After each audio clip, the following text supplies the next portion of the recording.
शादी तो कर लेते हैं, शादी के बारे में मालूम ही नहीं। और में हम जब इस किस्म की बातें कहते हैं, बाज लोग कहते हैं कि साहब ये ऐसी बातें, क्योंकि हमें बड़ी अजनबी सी महसूस होती हैं कि अगर हम रिलेशन के बातें करें या कोई, हालांकि हमारे मजहब का हिस्सा है। बाहर के मुल्कों में तो सेक्स एजुकेशन करवाई जाती है बाकायदा। हमारे यहाँ तो सेक्स का नाम ले दें और हम जैसे दाढ़ी वाले के मुंह से सेक्स का नाम ले, सेक्स, अरे भाई सेक्स कोई बुरी चीज कोई है? सेक्स तो एक सही चीज है, हमारा मजहब इसकी तालीम देता है, इसका इल्म सीखना चाहिए। शादी हो जाने के बाद बाद औकात, और खुसूसन वो नौजवान कि जो सोशल मीडिया पर मुख्तलिफ चीजों के साथ ज्वाइन होकर और अपने अंदर बहुत सारी ख्वाहिशात और उमंगे बेदार कर चुके होते हैं और तालीम शरअ से बिल्कुल खाली होते हैं, उन्हें नहीं मालूम होता कि जायज रिलेशन क्या है और नाजायज क्या है।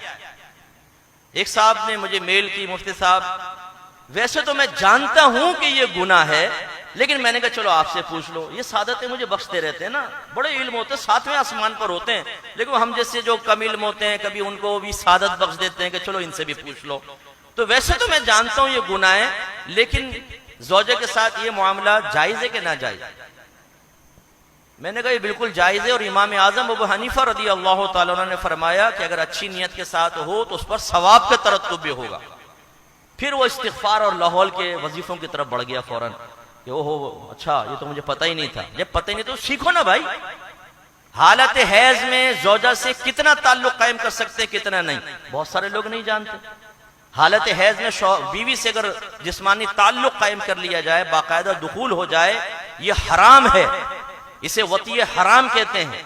अगर इसमें हमल ठहर जाए, जो इस वक्त तो नहीं ठहरेगा, क्योंकि जो हैज का खून है ये औरत के रहम से आता है, बच्चा दानी से आता है।